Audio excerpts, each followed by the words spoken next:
Hey there, it is Tom Star on the behalf of Indie Structural Productions and continuing it on with the Scum build video series. So, we're about to start prepping for staining. And I'm just gonna straight off the bat say that, quite honestly, I don't have all the animation stuff in this video either. I know I didn't have them last week, but I honestly completely forgot about this whole thing because I was filming tutorials a lot of the time this week, and I've just gotten kind of carried away with all that. But hey, at least there's really cool content that I can't wait to show you guys coming up.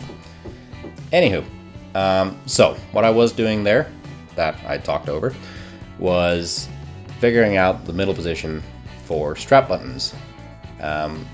Doing the sort of, I guess, back of the guitar is fairly straightforward.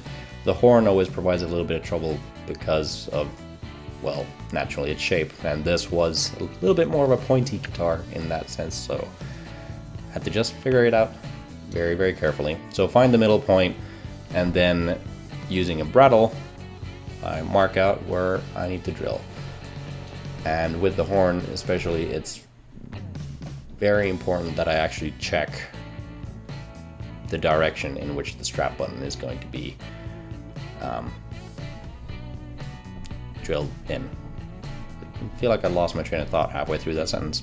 I'm sure you understand what I mean. Just to check how big the screws are before I go and drill the holes too large.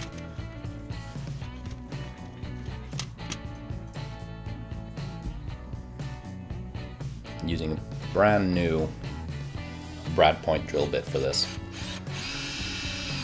And I'm going with the curve so that the strap button will sit nice and flush. As you can see, the horn is a little bit more tricky to do.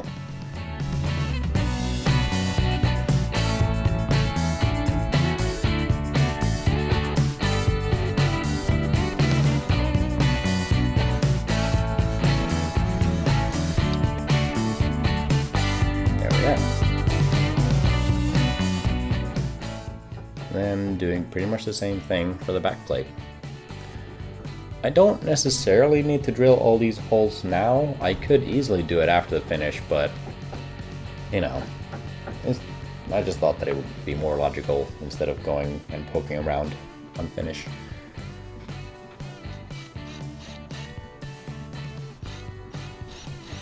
I'm using a little bit of masking tape there as a sort of depth stop, so I don't drill the holes all that too deep.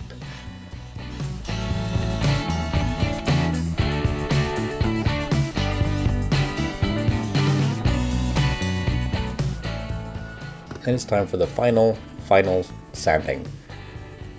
And yeah, sped this up because, quite frankly, you've seen enough footage of me sanding already at this point.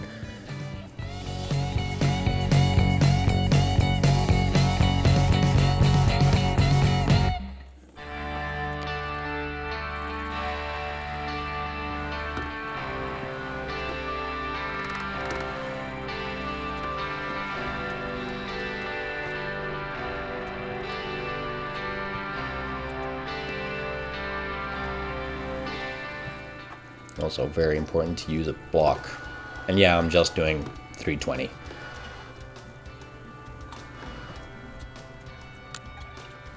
At this point. Usually I would go up to 400, but because I'm planning to first stain the guitar, then sand it back and restain, I thought that I would just sand it down first with 300 at 320, and then after I've sanded the first layer of stain away, then go back all the way to 400.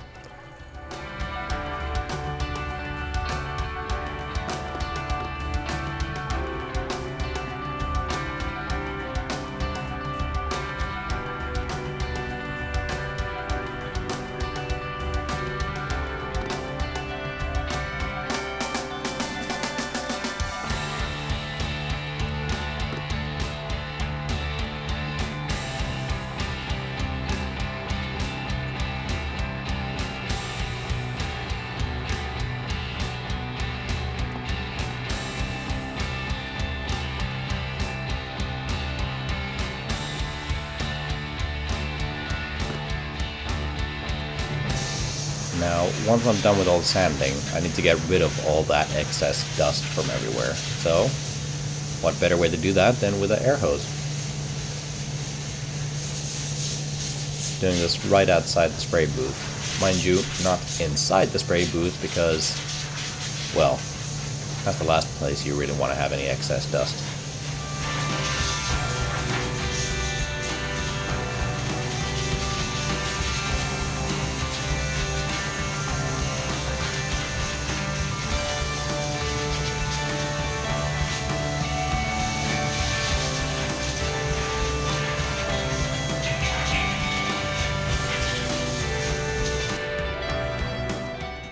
And then it's all a matter of masking off the fretboard, because that is the one part of this guitar that is not really gonna get stained.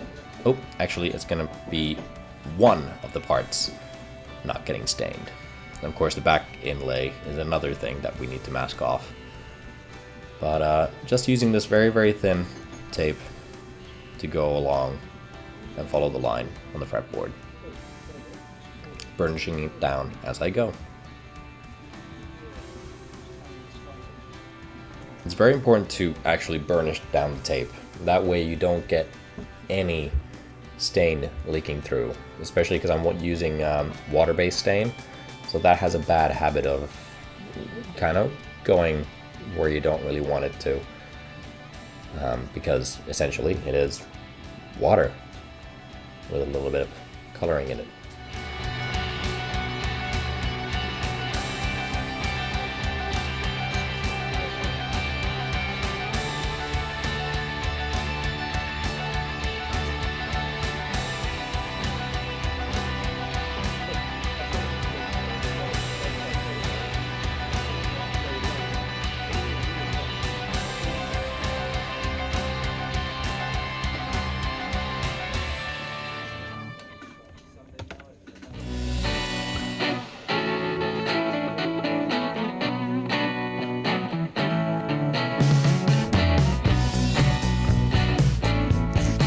And last but not least, I need to mask off the back inlay.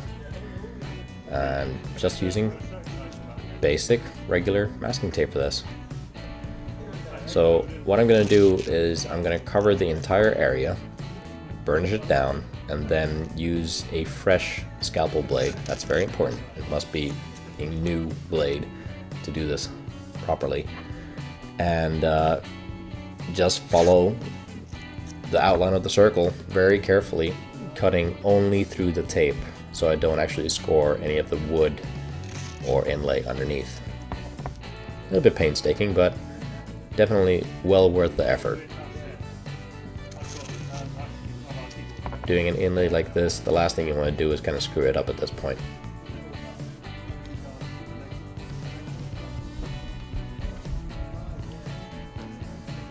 Now, this is something I got comments on earlier. Don't do as I do. Do not use a knife to burnish down masking tape. Somebody pointed out that, imagine somebody behind me does something and bumps into me. Where will that knife go? Or where will I go in relation to that knife? It's not exactly going to be a pretty sight now, is it? So yeah, just use, you can even use the bottom of a super glue bottle. I don't know what it is today. Today I'm having some issue with all my words and stuff. But yeah, just burnish down with something other than a knife, basically, is what I'm trying to tell you. Or any other sharp, pointy object.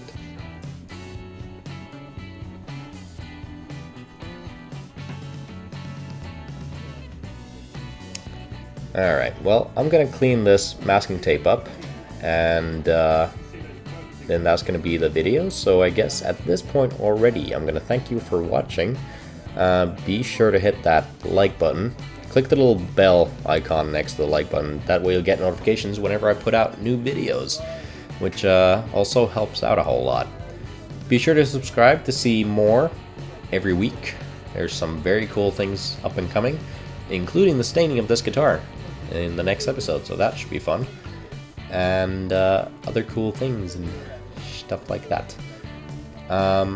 Yeah, see all you guys next week.